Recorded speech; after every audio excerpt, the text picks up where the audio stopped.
Well, hello, my name's Andrea Booth, and this podcast is the Get Up and Go with Andrea Booth. And I am so happy to start this.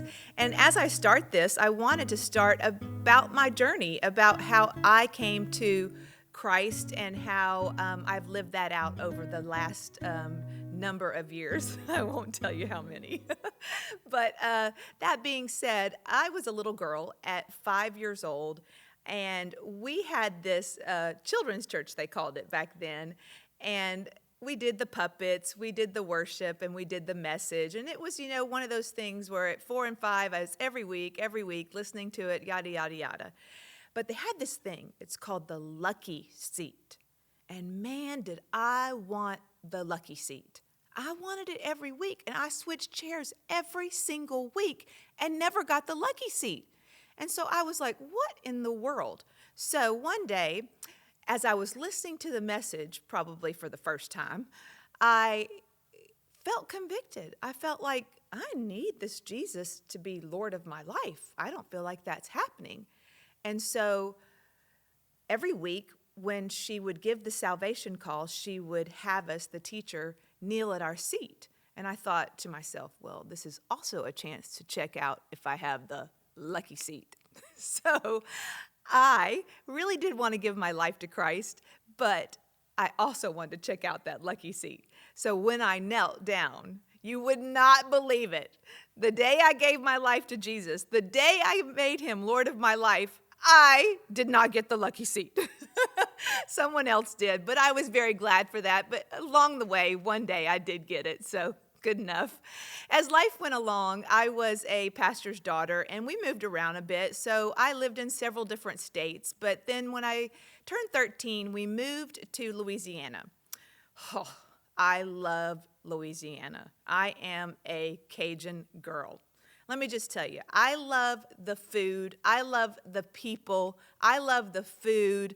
I love the church. I love the food. I love it all. The food, the food, the food. Let me just tell you, when you go to Louisiana, you better eat some Louisiana food. Don't be afraid of the gumbo. Don't be afraid of the crawfish. Don't be afraid of the etouffee. It is all amazing. That being said, growing up in Baton Rouge was a great experience. I had a wonderful youth ministry, and I had a great youth pastor. And I was about 16 years old, and one night he was preaching on a Wednesday night. We had service, and he was talking about the will of God in your life. And for me, I had not really found that. I didn't know what I was going to do. And at 16, I don't think you really have to know what you're going to do, but you want to know what you're going to do with your life. And so at that time, I was really paying close attention. And as we were praying, God put upon my heart that I was going to be a minister's wife, exactly. And so Dino Rizzo was my youth pastor at that time, if you know him. And he encouraged us to write that in our Bible. And so I did. I wrote that down in my Bible. And over the years, that Bible got misplaced and moved around. And along came my marriage day one day. And I'll tell you a little bit about that in a minute. But on my wedding day, somehow my mother had found that Bible. And she gave it to me. And when I opened it up, it said, "One day you will marry a pastor." And it had scriptures there. And of course, all my makeup was ruined and everything. We had to redo all that for the wedding, but it was well worth it. And it just confirmed that, God was with me and I was staying in God's will. And that's one thing I will say, that I was talking to Isaac Elsner, one of our pastors here on staff, and he had mentioned to me that, he'd been saved all of his life as well. Like I was saying, I was 5 and I just followed Christ all the way through. And, God saved us from things, not out of things, but from things. So that's a real testimony that we didn't have to go through the drugs and the alcohol and all of that or whatever it may be. But, some of you out there have gone through those kinds of things. And I'm not saying that's okay, but I'm saying that today that can change. Or if it has changed in your life, you don't need to feel bad about it. It's over, it's forgiven, and it's done.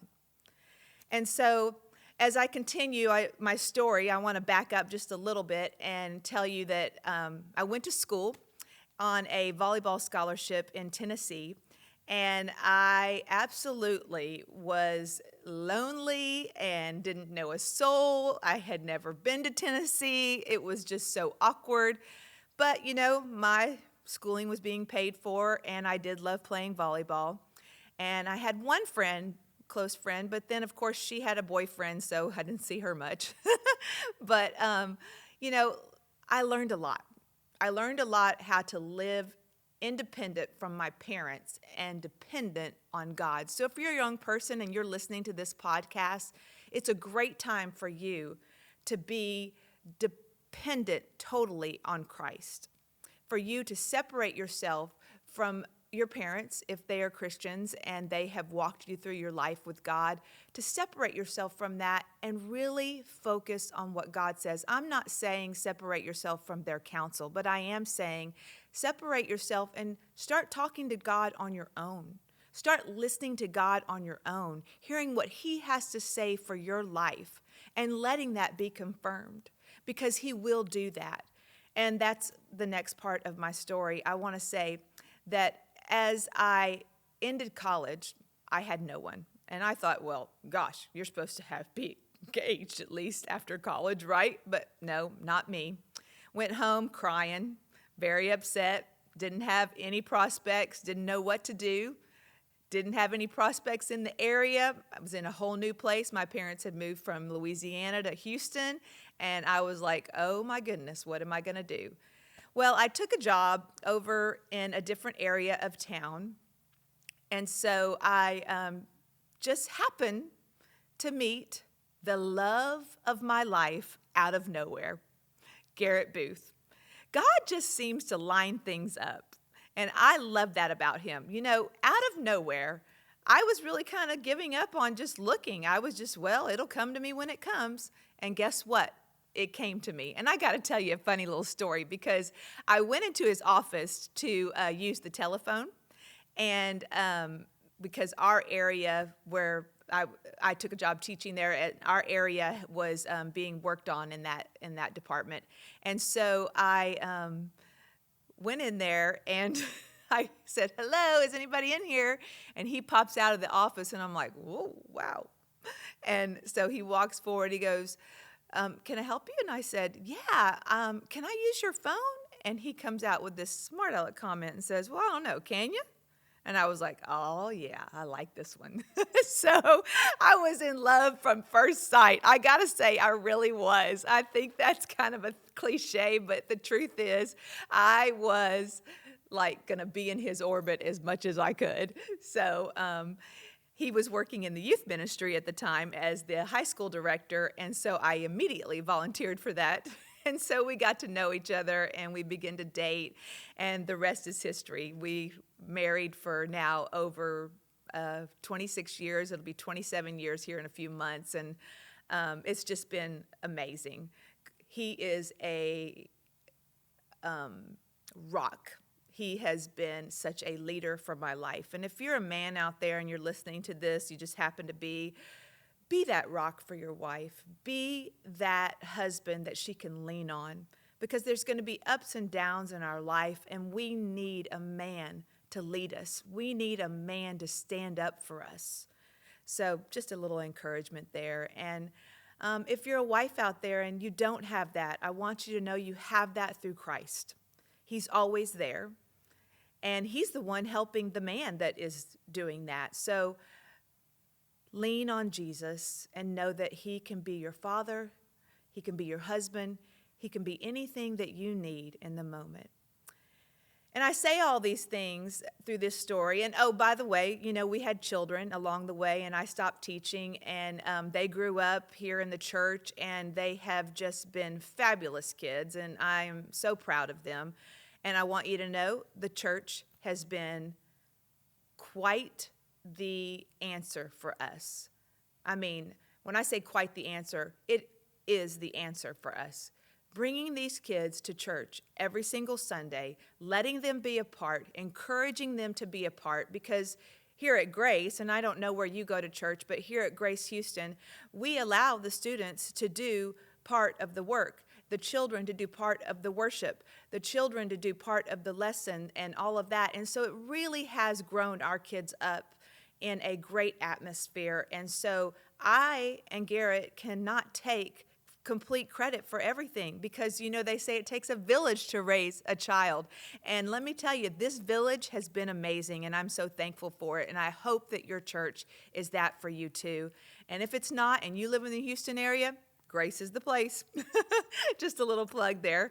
But anyways, moving on. So now Garrett and I have moved into ministry through the years to senior pastors, and we absolutely love it. And I'm going to tell you, there's been some ups and downs. There's been some crashes. There's been some failures.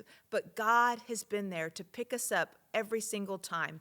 Why? Because we lean on Him. We trust in Him. We have faith in Him. And so today I really want to encourage you that wherever you are in your faith with God, I want you to take the next step, because that journey right there is how you move forward in His will, is taking steps of faith. They're hard. I mean, if you think about that Indiana Jones movie, I don't know if you saw it, where Indiana Jones had to step out to where he didn't even see anything. That was faith, right? So in a practical sense, in a movie sense, but in a God sense, you've got to have that faith built up from the Word of God, built up from coming to church, built up from a small group, built up from having friends that love God.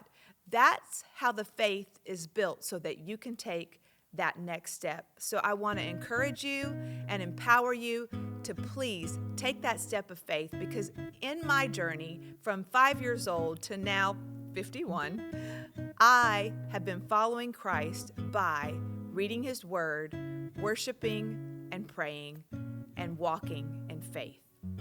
God bless you. Trust the Lord with all your heart.